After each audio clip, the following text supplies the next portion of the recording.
দূর হয়ে যা আমার চোখের সামনে থেকে, দূর হয়ে যা।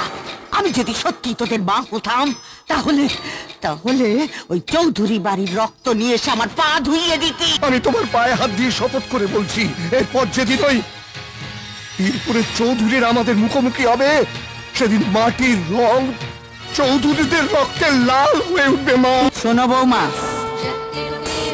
সামনের লড়াইয়ে তোমাকে হয়তো ইন্দ্রকে হারাতে হতে পারে, আর তখন কিন্তু আমারই মতন তোমার অবস্থা হবে। সিঁথির সিঁদুর মুছে যাবে, হাতের শাখা ভেঙে যাবে, আমারই মতন তোমার শরীরে উঠবে এই সাদা খান। হিসেব চাই, 14 বছর ধরে বুকের ভেতরে যন্ত্রণা, যে যন্ত্রণা জমে আছে তার হিসেব চাই। আমার স্বামী পুত্রের মৃত্যুর যন্ত্রণা। লাভ কি মা? 14 বছর আগের ঘুমিয়ে থাকা বিবাদকে জাগিয়ে তুলে বিজয় চৌধুরী তো তার পাপের শাস্তি পেয়েই গেছে। না, পাইনি পাইনি বৌমা। 14 বছরের জেল কুঠুরিতে ওর শাস্তি হয়েছিল, সেখানে কষ্ট ছিল কিন্তু মৃত্যু ছিল না। আমার স্বামী পুত্রের মৃত্যু যন্ত্রণা ওকে পেতেই হবে। শুধু বিজয় নয় মা, গোটা চৌধুরী পরিবার ধ্বংস হয়ে যাবে। যে চিতার আগুনে আমি আমার বাবা আমার ভাইয়ের লাশ জ্বালিয়েছিলাম, সেই চিতার আগুনে দাউ দাউ করে জ্বলবে গোটা চৌধুরী পরিবার। আমার বুকের ভেতরে দাউ দাউ করে জ্বলছে আগুন। সে আগুন এত সহজে নিভবে না বৌমা। তাই যুদ্ধের তামামা বাজবে, মরতে হবে। এবার নিভবে চৌধুরী বংশের প্রদীপ। সুমিত্রা, বীরপুর গ্রামের বাতাসে কোনোদিন কোনো আবির উড়বে না, রং উড়বে না। কিন্তু রাজটিকা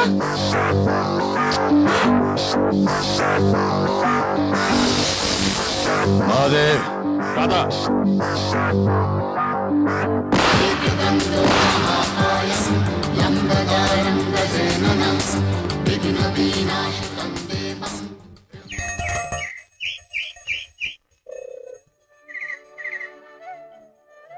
শিখা, কেমন আছো দিদি? ভালোই আছি, তোমরা? জানোই তো দিদি আমরা কেমন আছি। কি চাইলে দিদি ঠাকুরের কাছে? একটু পরে তুমি যেটা চাইবে, দুই পরিবারের শান্তি। আমরা চাইলে কি আর সংসারে শান্তি আসবে? আমি তো ভেবেছিলাম এই 14 বছরের পুরনো দুর্ঘটনার জের হয়তো শেষ হয়ে যাবে। কিচ্ছু শেষ হয়নি। এতদিন অশান্তির আগুনটা ছাই চাপা ছিল। আমার কিরকম মনে হচ্ছে সেই আগুনটা এখন প্রকাশ্যে বেরিয়ে এসে দাবানল হয়ে দুই পরিবারের সুখ শান্তি সব জ্বালিয়ে পুড়িয়ে খাক করে দেবে। দিদি ওভাবে বলো না দিদি। 14 বছর আগে দুই পরিবারের সম্পর্কের কথা ভাবো। আমরা কত আনন্দে মজা করে কাটাতাম। সেই আনন্দ এখন আর কিচ্ছু অবশিষ্ট নেই। এখন তো শুধু দুটো পরিবার পরস্পরের রক্ত দেখতে চায়। শিখা, জানো, আমি রাতে বিক্রমের জন্য চিন্তায় ঘুমোতে পারি না। কি জানি এই দাবানলের তাপ যদি ওর গায়ে লাগে। হ্যাঁ দিদি, আমারও আমার মেয়েটাকে নিয়ে ভীষণ চিন্তা হয়। হ্যাঁ, জানি না সীতার কি হবে। কি ব্যাপার, তোমরা কোথায় যাচ্ছ? মা শীতের জন্য আমাদের খালে বাঁধ দেওয়া হচ্ছে বলে বীরপুরের লোকরা তাদের বাধা দেওয়ার চেষ্টা করছে। বাধা দেবার চেষ্টা করছে? হ্যাঁ মা। এত বড় সাহস! তোমরা যাও, গিয়ে গুলি করে একেবারে ঝাঁঝরা করে দিয়ে এসো। যাচ্ছি মা, এক্ষুনি যাচ্ছি। দাঁড়াও, এমন শিক্ষা দিয়ে আসবে যাতে কোনোদিনও বীরপুরের লোকেরা সীতাপুরের দিকে চাইতে না পারে।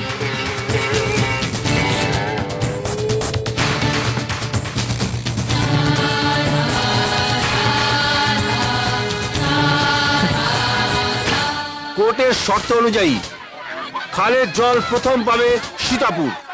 ওসব আইন আদালত আমরা মানি না। বীরপুরে আমাদের কথাই আইন। খালের জল প্রথমে বীরপুরই পাবে। কোর্টের নির্দেশ পালন করতে আমি বাধ্য। আরে ধর, আপনি যেমন সরকারি অফিসার তেমনি বীরপুরের সরকার হচ্ছে বিজয় চৌধুরী, তার কথাই শেষ কথা। এই খালের মুখ খোলাও। এই ভিডিও করছেন কি আপনারা? এই ভিডিও খালের মুখ সীতাপুর থেকে বীরপুরের দিকে ঘোরানোর চেষ্টা হচ্ছে কার নির্দেশে? বিজয় চৌধুরীর নির্দেশে। আগে বীরপুর জল পাবে, তারপর সীতাপুর। এই মুখ সামনে কথা বলবে। সীতাপুর কোনোদিন কারোর উচ্ছিষ্ট নেয় না। দরকার হলে ভিক্ষে চা, তেমন হলে বিডিওকে বলে তোদের আগে জলের ব্যবস্থা করে দেব।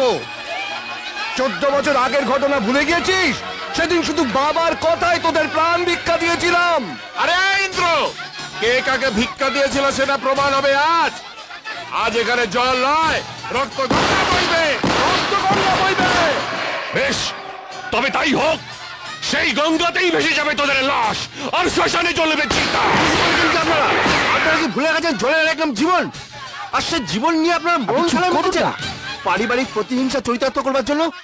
গরিব মানুষের অন্ন খেয়ে নিচ্ছেন। ছি ছি ছি ছি ছি। শুনুন, আপনারা আমাকে আমার কাজ করতে দিন।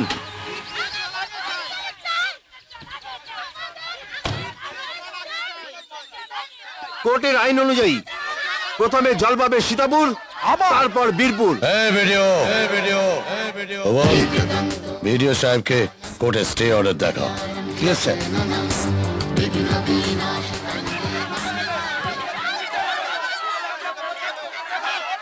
কোর্ট যতক্ষণ না সিদ্ধান্ত নেয় ততক্ষণ সেচের কাজ বন্ধ থাকবে। এই নিন স্টে অর্ডার। হলো হলো তো? এবার শান্তি হয়েছে তো? চাষের জমি শুকিয়ে যাক, মানুষ না খেতে দেবে মরুক, আপনারা আপনাদের লড়াই চালিয়ে যান। মরুক মরুক এবার সীতাপুর আর বীরপুরের সমস্ত গরিব চাষিরা।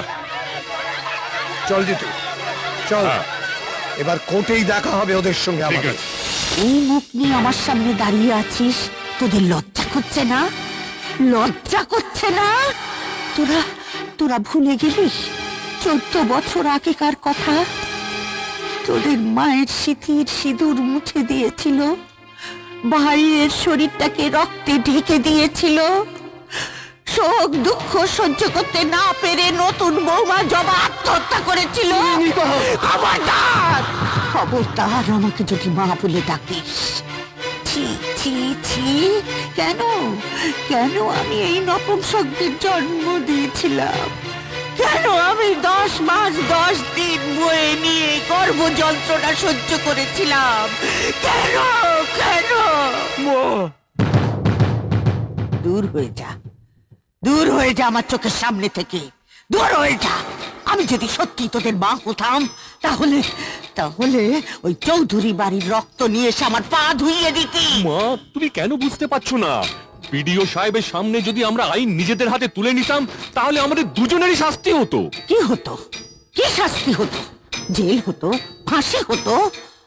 তবুও তো জানতাম সীতাপুরের সম্মান রক্ষা করার জন্য আমার ছেলেরা হাসি মুখে ফাঁসির দড়ি গলায় পড়েছে। মা মা মা, আমি তোমার পায়ে হাত দিয়ে শপথ করে বলছি, এরপর যেদিন ওই বীরপুরের চৌধুরীর আমাদের মুখোমুখি হবে সেদিন মাটির রং চৌধুরীদের রক্তে লাল হয়ে উঠবে। মা, এই তো চাই, এই তো চাই বাবা, এই তো চাই। এই দিনটার জন্য আমি এতদিন ধরে অপেক্ষা করে বসে আছি। ইন্দ্র, প্রতিশোধ, ইন্দ্র প্রতিশোধ নিতে হবে, চরম প্রতিশোধ। বৌমা। হ্যাঁ মা। আমি জানি স্ত্রীর কাছে স্বামীর মান সম্মান কতখানি বড়। আমি তোমার স্বামী ইন্দ্রকে অনেকগুলো কটু কথা বলেছি, পারলে আমাকে ক্ষমা করে দিও। তুমি কি বলছো মা?